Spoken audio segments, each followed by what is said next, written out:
Yemen's Houthi rebels are now warning of fierce retaliation for the overnight American and British strikes, further raising the prospect of a wider conflict. In a region, the U.S. and U.K. launched dozens of strikes against Iranian-backed Houthis in Yemen. The proxy group has ambushed more than 24 shipping vessels in the past 6 weeks as part of Tehran's response to Israel's war on Hamas and Gaza. Over 60 Houthi targets were attacked by precision strikes from U.S. and U.K. warplanes, warships, and submarines. Only a handful of rebel fighters were reportedly killed in those strikes. The Houthis' military spokesman says the attacks will not go unanswered or unpunished. Secretary, please break this down for us. What does all of this mean? Well, first off, it's still the battle between Shia and Sunni. And so Iran, Shia country, back in the Houthi rebels who are fighting Yemen, who's a Sunni-backed government. And so they're fighting a civil war in Yemen. And they're trying to hit us, obviously, here. This is what I would say to the Houthi rebels. You play stupid games, you win stupid prizes. We've told you for months now, knock it off, knock it off. In fact, the U.S. Navy helicopters took out 3 Houthi ships at the end of December. But they kept going, as you mentioned. Over 24 attacks in the last 30 days, about an attack every other day. So last night was massive. It was U.S., U.K., Australia, Netherlands, even Bahrain got involved in 60 different locations. This is sending a message that, yes, we are not going to get bogged down again in the Middle East, but we're going to not let you try and stop the shipping lanes where 15% of the world's trade goes through in that shipping lanes. And it's cost the American companies, American taxpayers and others to make sure that we can still have free trade, et cetera. Because when you look at, say, energy policy, there's 3 energy superpowers in the world: the U.S., Saudi Arabia, and Russia. And a lot of energy throughout the world that goes through that area, through the Red Sea, et cetera. And we need to make sure that the Houthis were hitting commercial ships and hitting innocent civilians. We can't look the other way. We let them know, and now we really let them know last night. Morgan, can you explain for us, for those that appreciate the Secretary's points and ask further, but what about Iran? What about the fact that the Biden administration has maintained, including last night, Iran is the primary enabler, the primary antagonist, and yet we've been able to report they've been enriched by billions over oil through the Biden administration. Mm-hmm. They've spent billions. They've ramped up their nuke programs. There's been so much benefit to the Iranians. Why or when will those consequences occur? So first of all, let me say I agree with everything Patrick just said. It was a strong response last night. However, nothing happens in a vacuum. And there's actually policy decisions that got us to where we are today. And those policy decisions started in the early days of the Biden administration. So on January 11th, 2021, exactly 3 years ago, after about a year of putting together the package, the Trump administration under Mike Pompeo, under our State Department in which I served, we designated the Houthis as a terrorist organization. 3 years later, January 11th, 2024, the Biden administration had to pursue the strikes yesterday. What happened in those 3 years? Well, in the first few weeks of the Biden administration, they removed that terrorism designation from the Houthis. I've talked about this a lot. That matters because literally 2 days after they removed that designation, the Houthis started their attacks. So they removed that designation without getting anything for it. No negotiation. The Houthis didn't have a come to Jesus moment and say, we're going to stop terrorism. They clearly continued it. Second, in February of 2021, Biden gave a speech in which he said, we're no longer going to send these defensive weapons to Saudi Arabia. We have to stop the war in Yemen. And there was a lot of civilian casualties. That war was not without controversy. But Saudi was going after the Houthis and was trying to decrease their capabilities to commit terrorist attacks, which were happening against civilian infrastructure in Saudi.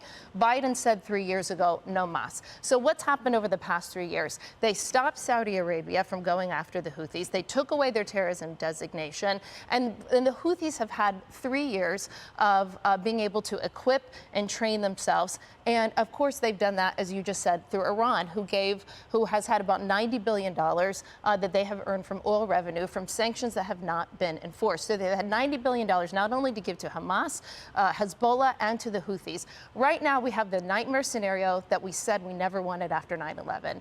Dagan, you and I are old enough to remember after 9/11, what did we always say? We always worried about sophisticated weaponry getting in the hands of terrorist group. We now have in the hands of terrorist group ballistic missiles, going after our U.S. ships, going after our Navy sailors, going after civilian infrastructure. You're talking about sophisticated drones. You're not talking about IEDs or stuff that we saw in the early days of Iraq and Afghanistan. You're talking about ballistic missiles that the terrorist group has. And it has it because Iran has been enabled and allowed to give these weapons to the Houthis. So 3 years of disastrous Iran policy led to Hamas on October 7th. It led to the Houthi attacks, which is stopping shipping and commerce and which is going directly after our American sailors and our American ships. So thank you for the attack last night. It's about a day late and $1 short. Can I just mention something real quick? Because I agree, Maureen, I agree with you that the Houthi rebels, they're a terrorist organization. So I absolutely agree with that. I think it's longer than 3 years, though. The major counterbalance to Iran actually was Iraq, because Iran Shia, Iraq was Sunni-led under Saddam Hussein, and when we took out Saddam Hussein, that was the counterbalance to Iran. So they've been getting stronger year after year for the last couple decades, since we overtopped it. And again, I'm not saying Saddam was a bad person, so I'm not arguing that. But there was this natural counterbalance. But I do think that people are waking up to the region, that there's still this Sunni versus Shia. And that's why Saudi Arabia, who's a Sunni-led country. But it's not just Sunni and Shia, because Hamas is not Shia. Iran has the desire to remove the United States out of the Middle East and to wreak havoc on the Middle East. We unveiled in the final days of the Trump administration that al-Qaeda senior leadership, who are Sunni, were being given safe haven in Iran. So it is Sunni and Shia in many places, but it's not just that. Iran doesn't care if they're funding a Sunni terrorist organization. If it will wreak havoc in the Middle East, will destroy Israel, and will ultimately kick the United States out. That's their goal. They don't want us in the region at all. Kayleigh, former White House press secretary, Kirby was pressed exactly on the point of the delisting, which he said, essentially, I'm paraphrasing, well, we're going to take a look. We're going to take a look at reconsidering and then look at what happens. Oh, take a look. Okay, so January 15, 2021, Trump, Pompeo list the Houthis as a terrorist organization. February 4th, Biden unlists them. It is pathetic, sad, and really quite gross when Moskowitz, a Democrat on the Hill, has to pen a bipartisan letter to the State Department to relist them, when Democratic congressmen are having to tell a Democratic commander-in-chief to step it up. I laughed out loud when I read this. In terms of consequences on Iran, this is from a senior administration official, we have a long-standing and deep pressure campaign. Okay, let's talk about that deep pressure campaign, the long-standing pressure campaign from the Biden administration. It entailed unfreezing $6 billion to Iran. It entailed oil increasing, according to John Radcliffe, production by 650%. It included delisting the Houthis. That is the long-standing pressure campaign of the Biden administration. You want to get tough, you want to get serious, relist the Houthis, call for the Palestinian leader to be extradited. That's what we call a pressure campaign. Take out Soleimani. That's what Trump did. Dagan. Here's a headline: Iran reducing oil exports to China, not because of anything the United States has done. It's because it's demanding such a high price from China.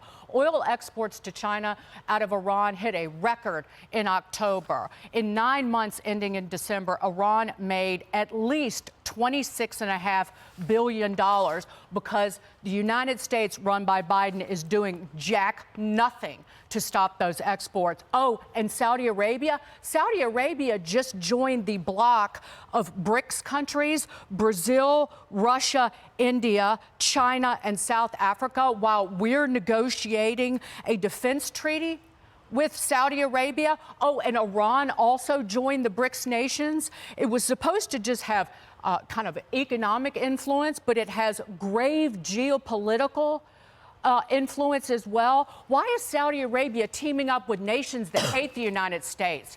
Because it can. Well, Dagan, I was actually in Saudi on Sunday, and I met with the Crown Prince, and we asked him that same question. You're exactly right. My understanding is that there is a way out for it, and I hope that the Biden administration is pressuring them on that they're not fully committed to BRICS yet. So, but you're dead right. They announced on state TV that they're in it. Hey everyone, I'm Emily Campagno. Catch me and my co-hosts Harris Faulkner and Kayleigh McEnany on Outnumbered every weekday at 12 p.m. Eastern, or set your DVR. Also, don't forget to subscribe to the Fox News YouTube page for daily highlights.